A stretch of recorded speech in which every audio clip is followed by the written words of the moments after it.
Hello প্রিয় শিক্ষার্থীরা, আশা করছি তোমরা সবাই ভালো আছো এবং সুস্থ আছো। এইচএসসি 25 ব্যাচের হচ্ছে অ্যাডমিশন জার্নিটা প্রায় শেষের দিকে। ইঞ্জিনিয়ারিং কয়েকটা পরীক্ষা বাদ আছে এবং আরও কিছু পরীক্ষা বাদ আছে। মোটামুটি একটা বৃহৎ অংশের স্টুডেন্টরা কিন্তু এখন বুঝে গিয়েছো যে তোমাদের হয়তোবা পাবলিকে আসবে না এবং অনেকে প্রাইভেটে ভর্তি হওয়ার কথা চিন্তা ভাবনা করছো, প্রাইভেট মেডিকেল বলো বা প্রাইভেট ভার্সিটি বলো।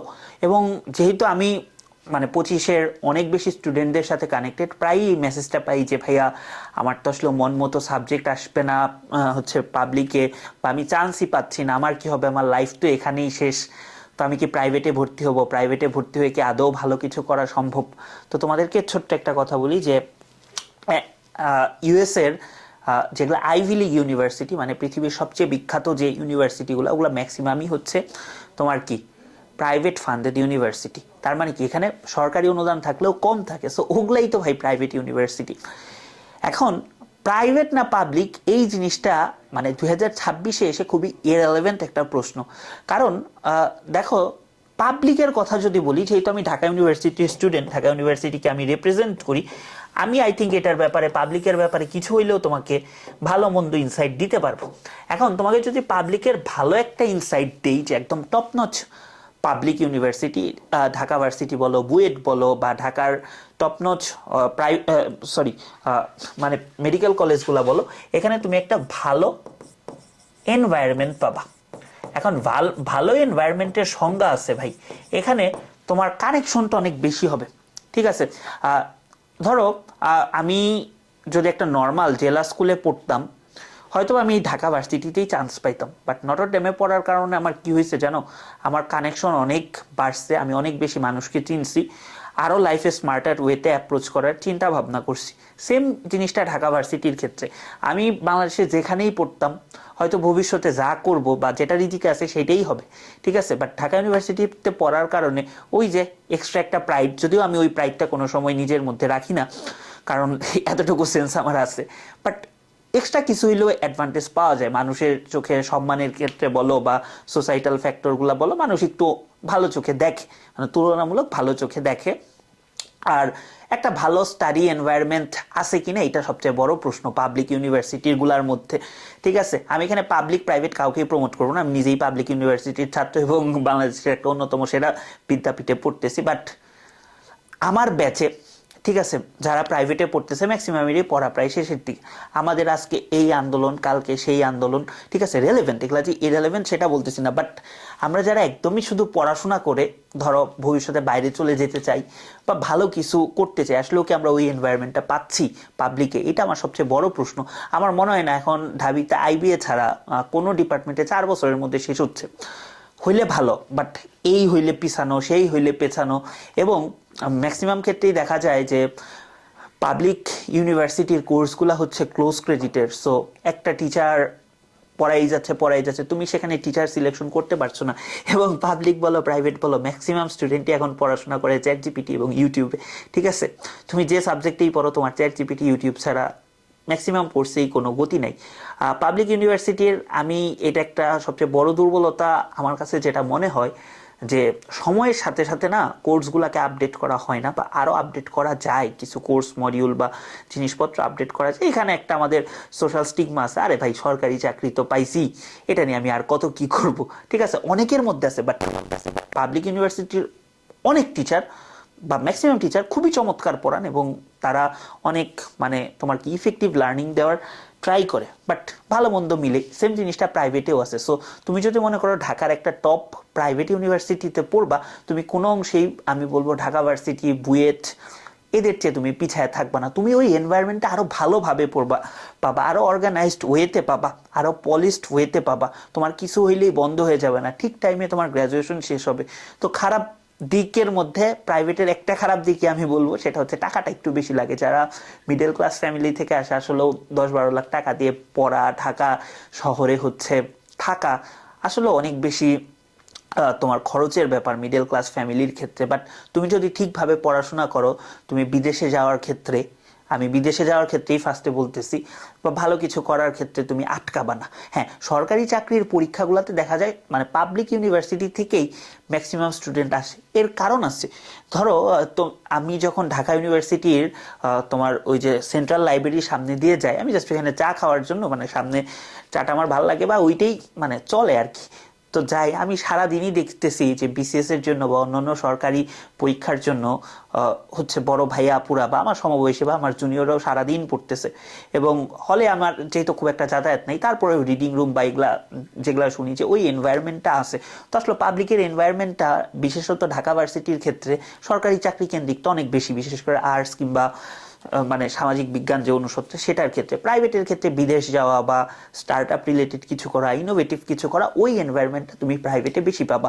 প্রাইভেট থেকে কি হচ্ছে তোমার সরকারি চাকরি পাচ্ছে না, পাচ্ছে, বাট অ্যামাউন্টটা কম। কারণ তুমি একটা কথা চিন্তা করো যে তুমি 4 বছর 5 বছর পর একটা বিসিএস এর তোমার নিয়োগ পাওয়া পর্যন্ত 5 বছর সময় লাগতেছে, যে কোনো সরকারি চাকরিতে 2-3 বছর লাগতেছে। ব্যাংক হয়তো বা খুব দ্রুত পাওয়া যায়, বাট তারপরেও তো 1-1.5 বছর বা 2 বছর লাগতেছে। এখন যে ছেলেটা 10-12 লাখ টাকা দিয়ে পড়ছে, যে মেয়েটা পড়ছে, তার কি আরো 5 বছর বসে থাকার টাইম আছে? সে হয়তো বিদেশে চলে যাচ্ছে বা সে হয়তো কর্পোরেটে জয়েন করছে, এমএনসিতে জয়েন করছে, সে ভালো করতেছে, লাইফে কেউ পিছায় না। একটা টপ নচ প্রাইভেট ইউনিভার্সিটি তোমার যে পরিমাণ ফ্যাসিলিটিস দেয়, সেটা মানে কোনো অংশে আমি মনে করি না যে টপ নচ পাবলিকের চেয়ে কোনো অংশে কম, বরং কিছু ক্ষেত্রে বেশি, তাদের ধরো ফ্যাকাল্টি যারা আছে তারা, আমাদের ফ্যাকাল্টি খারাপ আমি বলতেছি না, বাট তারা ওই চুজ করার বা ইচ্ছা মতো অনেক কিছু করার সুযোগ পায়, যেটা হচ্ছে আমরা পাই না।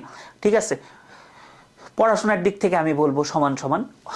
টাকা পয়সার দিক থেকে আমরা একটু আগানো, আমাদের টাকা পয়সা লাগে না, তোমাদের একটু মানে প্রাইভেটে যারা পড়বে একটু টাকা পয়সা লাগবে, এছাড়া আমার কাছে আর কোনো পার্থক্য নাই। জব ফিল্ড আমি বলবো, যদি তুমি গ্লোবালের কথা চিন্তা করো, গ্লোবাল জব ফিল্ড বলো বা হায়ার স্টাডিজ বলো, তাহলে তোমার কোনো পার্থক্য নাই, পাবলিক প্রাইভেট কোনো পার্থক্য নাই। পার্থক্য হচ্ছে তোমার স্কিলে। তুমি পাবলিকে পড়ে সারাদিন তুমি মানে স্লোগান দিচ্ছ বা তুমি তোমার স্কিলকে তুমি ঠিকঠাকভাবে ডেভেলপ করছো না, তুমি কিচ্ছু করতে পারবে না, তুমি লিটারালি কিচ্ছু করবে না। এবং দিন শেষে তুমি জাস্ট গর্বিত একটা ঢাবিয়ান বুয়েটিয়ান এই ট্যাগটা নিয়ে বেরোয় যাবা। ঠিক আছে, এইটা একটা সবচেয়ে বড় মানে কি বলবো, মানুষের জীবনে সবচেয়ে একটা বড় খারাপ লাগার জায়গা। এখন চলে আসি স্টুডেন্ট অবস্থায় আর্নিং, এটা সবচেয়ে বড় একটা পয়েন্ট। এবং এক্ষেত্রে আমাদের পাবলিকের স্টুডেন্টরা অনেক অনেক অনেক এগিয়ে। বুয়েটের ফার্স্ট ইয়ারের যে কোনো স্টুডেন্ট যদি চায় এবং সে যদি টুকিটাকি পড়াইতে পারে, খুব ভালো পড়া, এখন এর টেকের কারণে অনেক চেঞ্জ হয়েছে, তো সে সমস্ত ক্ষেত্রে দেখা যায় মান্থলি লাখ টাকার উপরে ইনকাম করা খুবই নর্মাল। ঠিক আছে, খুবই নর্মাল। সেম থিং ঢাবিতে একটু কম, ঢাবির টিউশন যেহেতু বুয়েট আছে, সায়েন্সের সাবজেক্টগুলাই বিশেষত মানুষরা পড়ে, এবং সেই ক্ষেত্রে বুয়েটের স্টুডেন্ট এবং বায়োলজি বা এগুলার ক্ষেত্রে মানে ঢাকা মেডিকেলের স্টুডেন্টদের বেশি গার্ডিয়ানরা বা স্টুডেন্টরা প্রেফার করে। বাট বুয়েটের একটা স্টুডেন্ট অ্যাভারেজে এখনও টেক আসুক যাই আসুক, সে যদি চায় 3-4টা টিউশনি করে মাসে 30,000-40,000 টাকা ইনকাম করতে পারে। ঠিক আছে, এবং আমরা ঢাবিয়ানরাও পেছনে নেই, আমরা যদি চাই, আমাদের যদি ওই স্কিল থাকে আমরাও পারি। ধরো আমি হচ্ছে ইংলিশ পড়াচ্ছি ফার্স্ট ইয়ার থেকে, ঠিক আছে, তো ফার্স্ট ইয়ার থেকে মানে উপরওয়ালার রহমতে আমিও তো আসলে কম ইনকাম করি নাই, টুকটাক ভালোই ইনকাম করছি। ঠিক আছে, বা অ্যাভারেজ মানে বুয়েটিয়ানদের চেয়ে বেশিই করছি বা ভালোই করছি, মানে অ্যাটলিস্ট খারাপ করি নাই। সো এই জিনিসটা হচ্ছে তোমার টোটালি ইনস্টিটিউশনাল বেসড না। বুয়েটের অনেক স্টুডেন্ট আছে যারা কিন্তু ঠিকঠাক মতো টিউশন পায় না, আমাদের ঢাবির অনেক স্টুডেন্ট আছে যারা ঠিকঠাকভাবে পায় না, আবার যে পায় সে ধরো সব জায়গায় পায়। এই যে অ্যাডমিশন পরীক্ষা দিচ্ছে না, যে চান্স পাচ্ছে সে সব জায়গায় পাচ্ছে। টিউশনেরটা হচ্ছে এরকম যে পাচ্ছে সে সব জায়গায় পাচ্ছে। আমার ক্ষেত্রে এমনও হয়েছে, আমি যেটা এখন অফলাইনে পড়ানো একদমই ছেড়ে দিছি, অনলাইন কেন্দ্রিক পড়াচ্ছে, আমার ক্ষেত্রে এমনও হয়েছে যে অফলাইনে একটা ক্লাস নেওয়ার জন্য 15,000-20,000 টাকা আমাকে অফার করা হয়েছে, বাট আমি ওই টাইমটা দেই না বা আমার ওই টাইমটা দেওয়াটা ওয়ার্থ ইট মনে হয় না। তার মানে কি আমি হয়তো বা এর চেয়ে ভালো কিছু করতেছি, তাই না? সো এই জিনিসটা আসলেও সব জায়গায় আছে, তোমার আগে স্কিল লাগবে, এবং তোমার যদি ওই যে কোনো একটা স্পেসিফিক সেক্টরে স্কিল থাকে তাহলে তুমি পারবে। এটা গেল পড়ানোর ক্ষেত্রে। আর এখন তো ভাই খালি পড়ানোটাই হচ্ছে তোমার কোনো পার্ট টাইম জব নেই, এছাড়া স্কিল রিলেটেড অনেক কিছু আছে। তুমি হচ্ছে ধরো থাম্বনেল ডিজাইন বলো, ভিডিও এডিটিং বলো, এগুলা দিয়ে মানুষ লাখ লাখ টাকা ইনকাম করতেছে। তুমি যে কাজই করো, তুমি যদি টপ 5%-এর মধ্যে থাকো, তুমি 95% মানুষের চেয়ে লাইফে ভালো থাকবা। সো তোমার টার্গেট হইতে হবে ভাই টপ 1%-এ আমি যেতে পারছি কিনা, এইটা আমার টার্গেট হতে হবে। ধরো আমি তোমাকে একটা কথা বলি, প্রাইভেট থেকে কিন্তু তোমরা দেখো এখন প্রচুর বিদেশে মানে স্কলারশিপ পাই, এটার আসলে এক্সাক্ট কোনো ডাটা নাই, বাট প্রচুর পায়। কেন পায়? তাদের ওই এনভায়রনমেন্টটা আছে, ঠিক আছে, ওই ভালো রিসার্চ অপরচুনিটিগুলো আছে, বা ওই মানে ভাইবটা আছে। ঢাবির অনেকেই আছে যারা হয়তো বা ক্যারিয়ারে যতটুকু ভাবছিল প্রোগ্রেশন করবে, করতে পারে নাই। This is very obvious. এবং জিনিসগুলো নিজেদের চয়েস, যে আমি কোন পথে যাব, কিভাবে করবো সেটা। ধরো এইচএসসি লাইফে যারা ভালো পড়ছো তারা, ধরো এইচএসসি লাইফে যারা ভালো মানে পড়াশোনা করছে, অ্যাডমিশনে একটা ভালো ফল পাইছে, এরকম ভার্সিটি 4 বছর বা মাস্টার সহ 5 বছর তারা ভালো পড়াশোনা করবে, এক্সট্রিমলি হার্ড ওয়ার্ক করবে, ঠিক আছে, বা এক্সট্রিম হার্ড ওয়ার্ক করবে, তারা ভালো করবে পরবর্তীতে যে জায়গায় যাক ভালো করবে। সো এই ডিবেটটা আসারই দরকার নেই, পাবলিক না প্রাইভেট।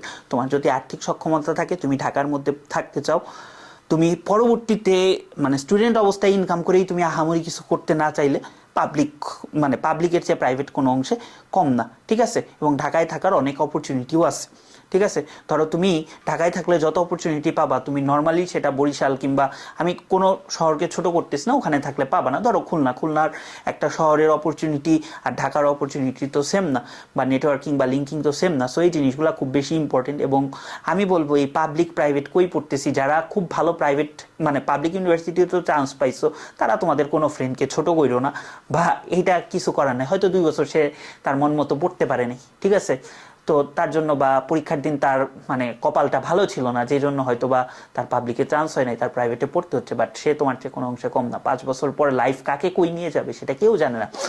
আজকে যে হিরো, সে 2 দিন পরে জিরো হয়ে যেতে পারে। আজকে যাকে কেউ কোনো গোনাই ধরতেছে না, সে 5 বছর পরে বিগ হিরো হয়ে যেতে পারে। So always keep in that mind, ঠিক আছে। সো ভালো থাকো সবাই। শুভকামনা রইল, ভালো একটা ভার্সিটি লাইফ তোমাদের হোক। তোমরা ভার্সিটি লাইফকে এক্সপ্লোর করো, স্কিল যত পারো গ্রো করো, এবং বিগার সোসাইটির জন্য কাজ করার চেষ্টা করো। তুমি যখন মানুষের ভালোর জন্য কাজ করার চেষ্টা করবা, বা সমাজের উপকারের জন্য কাজ করবা, তোমার নিজের ভালো অটোমেটিক্যালি হবে, ঠিক আছে। ভালো থাকো সবাই, বেস্ট অফ লাক।